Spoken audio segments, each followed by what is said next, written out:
ગુજરાત સહિત દેશભરમાં ચર્ચિત બનાસકાંઠા લોકસભાની ચૂંટણીમાં કોંગ્રેસના ઉમેદવાર ગેનીબેન ઠાકોરનો વિજય થયો હતો, જેના બાદ થરાદ ખાતે તાલુકા કોંગ્રેસ સમિતિ દ્વારા આભાર વિધિ કાર્યક્રમનું આયોજન રાખવામાં આવ્યું હતું, જેમાં સાંસદ ગેનીબેન ઠાકોર પરંપરાગત રીતે માથા પર ઘડો ઉપાડી મામેરાની માતર ખવડાવવા આવ્યા હતા, જેમાં બહોળી સંખ્યામાં ઉપસ્થિત આગેવાનો અને કાર્યકરોએ ભવ્ય સ્વાગત કર્યું હતું।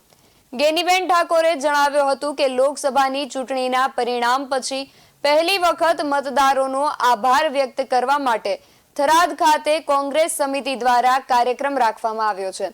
ત્યારે મેં ચૂંટણીના કેમ્પેઇનમાં કહ્યું હતું કે તમે એક દીકરીનું મામેરું ભરો, જેમાં હીરા મોતી કે મિલકત જોતી નથી, માત્ર લોકશાહીના ઢબે મામેરામાં એક તમારો મત માંગુ છું।